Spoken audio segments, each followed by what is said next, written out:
लो यार, जोरदार ताली बजा दीजिए मासूम भाई के लिए।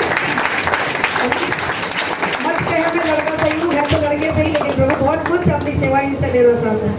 कितने लोगों को आशीष मिल रही है? मिल रही है ना? Yes. आशीष मिल रही है, कुछ नया सीखने को मिल रहा है। मम्मी जब सुनाते टाइम सोचने में बोला अरे लो यार जी, मैं पीछे हूँ। सब कुछ हमने सीखी। हाँ तमन्ना जब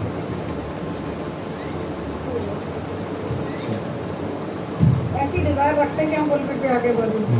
मैं ये अभी ये गवाही मैं वैसे दे रहा हूँ, ये डिज़ायर थी कि मैं यहाँ पे आके दूँ, क्योंकि मैं सोचा था वहाँ पे तो सारे लोग गवाही देते हैं और आज भीड़ से अलग होके हुए, तो यहाँ क्यों ना होकर प्रचार किया। थैंक यू इसका।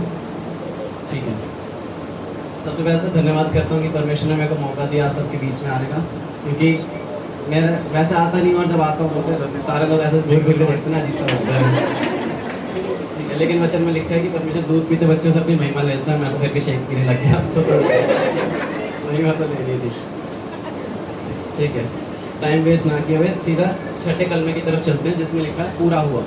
अगर मैं आज आप लोगों से पूछूं कि पूरा हुआ का मतलब क्या है, अगर मैं किसी को यहाँ पे बोलूँ कि भाई तेरा काम पूरा हो गया, तो जितने लोग सुन रहे हो ये बोलोगे कि शायद इस बंदे को कोई काम दिया होगा जो इसने पूरा कर दिया, और किसी रीज़न की वजह से इसने बोला कि हाँ भाई तेरा काम पूरा हो गया।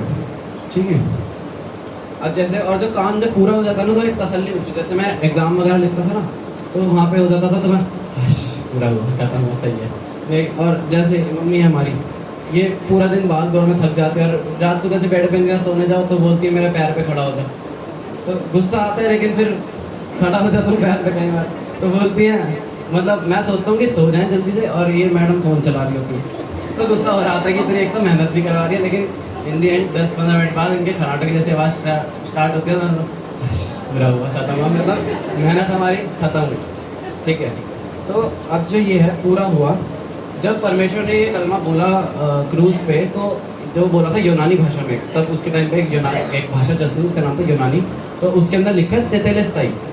जो उसने बोला, ये कलमा बोला था तेतेलेस्ताई, तेतेलेस्ताई मतलब पूरा हुआ। तो तेतेलेस्ताई का मतलब पता है किसी को? मतलब कोई एक्सप्लेन? ठीक, तभी खड़ा हुआ। ठीक है, तेतेलेस्ताई का मतलब है जब उस टाइम, जिस टाइम पे यीशु मसीह क्रूज पर चढ़ाया गया था, उस टाइम पर जो लोग लेनदार होते थे ना, मतलब जो बिजनेसमैन है या लेन देन करने वाले लोग हैं, उनके लिए यूज़ होता है। जैसे अगर मैंने आपसे कोई कर्जा लिया और आपको चुका दिया, तो जो एग्रीमेंट बनता था उसके ऊपर एक मोहर लग जाएगी जिसके ऊपर लिखा हुआ है तेतेलेस्ताई, मतलब पूरा हुआ। हाँ, मतलब जो कर्जा है वो इस बंदे ने चुका दिया, अब इसको कर्जा देने की और ज़रूरत नहीं है। ठीक, हाँ, वो पेड है मतलब चीज़। लेकिन हाँ, इससे हमें चीज़ ये सीखने को मिलती है कि परमेश्वर ने जो हमारे ऊपर जो पाप का बोझ था, जो हम लोग ऐसे हो रखे थे, लेकिन वचन में लिखा है कि परमेश्वर ने हमें ऊंचा ही रखा है, नीचा नहीं।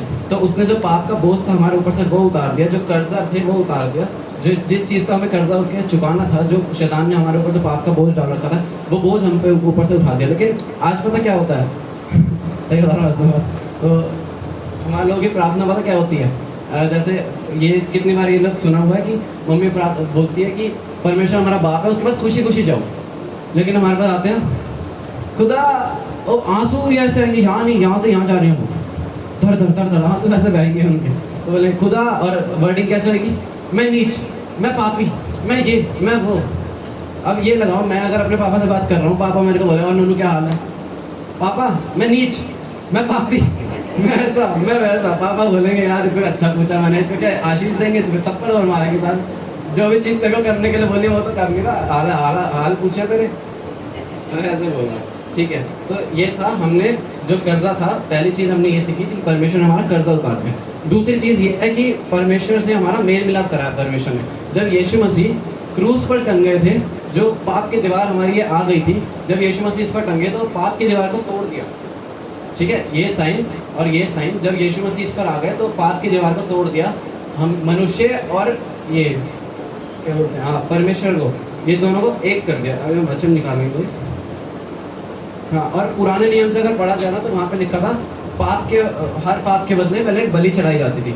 ठीक है, तो एक वचन निकाल के पढ़ दीजिए, यूहन्ना 1:29, पेज नंबर 130, पेज नंबर 130, यूहन्ना 1:29। दूसरे दिन उसने यीशु को अपनी ओर आते देखकर कहा, देखो यह परमेश्वर का मेमना है जो जगत का पाप उठा ले जाता है। हाँ बस ये अभी इस वचन में पढ़ा कि परमेश्वर पहले से ही हमारे लिए एक मेमना बन के आया, मतलब उसको पता था कि मेरे को ऐसा कुछ करना है जिनके लिए, जिसके पूरी धरती के पाप मेरे ऊपर आ जाए और मैं इसको यहाँ से ले जाऊँ। और ये गुड फ्राइडे के दिन जब वो क्रूज पर चढ़ा तो हमारे सारे पाप उसने अपने ऊपर ले लिए। ठीक है, अब सेकंड चीज जो थी मेल मिलाप। इफिसियो 2:14 पढ़ दो। Page number 266। क्योंकि वही हमारा मेल है जिसने दोनों को एक कर लिया और अलग करने वाली दीवार को जो बीच में थी ढा दिया। आमीन। एक बार स्टार्ट वाली लाइन पढ़ दो, इसे क्लियर कर दो। क्योंकि वही हमारा मेल है। वही कौन? यीशु मसीह। आगे, जिसने दोनों को एक कर लिया, दोनों मनुष्य और परमेश्वर, ठीक है, उनको एक कर लिया और अलग करने वाली दीवार को जो बीच में थी ढा दिया। अलग करने वाली जो पाप की दीवार बीच में थी उसको गिरा दिया। मतलब परमेश्वर जब दुनिया से जब परेशान हो गया था, उसको लग रहा था धरती पे पाप बढ़ चुका है, सब कुछ गंद हो रहा है, वो मनुष्य को रहा खुश नहीं था, तब उसने यीशु मसीह को भेजा और क्या कहा कि तुझे अपने ये सारे बच्चों को अपने लिए जो पाप है उनको अपने ऊपर ढोना है और सबको लेके आना है। लेकिन इसके साथ साथ हम देखते हैं वो आज्ञाकारी निकला इसमें। अगर वो चाहता तो वो अपने तरीके जीवन जी सकता था, क्योंकि जितनी भविष्यवाणी हो रही थी कि बहुत पहले से यीशु मसीह के पैदा होने से ही बहुत पहले से भविष्यवाणी चलती आ रही थी कि एक कुंवारी गर्भवती होगी, उसको पुत्र जनेगी और उसका नाम ये इमैनुअल होगा, और जितने भी हैं मतलब वो क्रूस पर चढ़ाया जाएगा, ये सब। और ये सब भविष्यवाणी होने के बाद भी वो आज्ञाकारी निकला। अगर मेरे पापा मेरे से बोले कि मतलब मैं ये जब ये वचन रेडी कर रहा था, मेरे दिमाग में बार बार एक चीज़ आ रही कि यीशु मसीह जगह हम होते और मेरे को मेरे पापा बोलते कि नोनू जाके जान देना, तो मैं कैसे करता? अगर पापा मेरी जगह उधर होते कि नोनू जान देनी है, तो पहले तो मैं ऐसे पीछे भाई किसके लिए पापा बोलते, क्योंकि वो बोलते है जानकार है मेरे कुछ, तुम्हारी राह ठीक नहीं लग रहा मेरे को, थोड़ा दूर रहो मेरे तो। ठीक है, चलो फिर पापा में बहुत प्लीज़ करके नोनू नहीं ऐसे करना। चलो ठीक है, अब मैं अपनी शर्तें आगे रख देता हूँ उनके कि चलो ठीक है, जब मैं वहाँ पे जाऊँगा मेरा जश्न तो होएगा, तो मैं चौड़ में जश्न तो होएगा नहीं, ये भी गया। चलो ठीक है, जब मैं मर जाऊँगा उसके बाद कोई पार्टी तो होगी नहीं, फिर नहीं दे रहा मैं जान, रहने दूँगा, किसी और को ढूंढ लो। मतलब अगर हमारा जैसे कोई होता इंसान, अगर कोई होता तो वो यही बोलता कि हमें नहीं देनी, अपने आप देख लो। लेकिन यीशु मसीह ने ऐसा नहीं किया। यीशु मसीह अपने पिता का आज्ञाकारी रहा। जब उसको बोला गया कि तुझे जान देनी है तो देनी है। जब वो क्रूस पर लटकाया गया तो उसने उसी टाइम पे घोषणा कर दी कि पूरा हुआ। जैसे कि कलमा है कि उसने एक तो हमारी कर्ज चुका दिया, कर्ज हमारा पूरा कर दिया। सेकंड थिंग, जो भविष्यवाणी हुई थी वो सारी पूरी हो गई। और थर्ड थिंग, जो मेल मिलाप था परमेश्वर का, जो मनुष्य के साथ जो मेल मिलाप नहीं बना हुआ था, उस मेल मिलाप को करके क्रूस पर घोषणा करती कि वो पूरा हुआ। और तीसरे दिन वो आया, वो मुर्दों में गाड़ा गया, जिलाया, और तीसरे दिन उठ के खड़ा हुआ। और ये साबित कर दिया परमेश्वर ने, यीशु मसीह ने, कि चाहे मौत भी आ जाए तो वो भी हमको हमारे परमेश्वर के प्रेम से अलग नहीं कर सकते। सबको जय मसीह।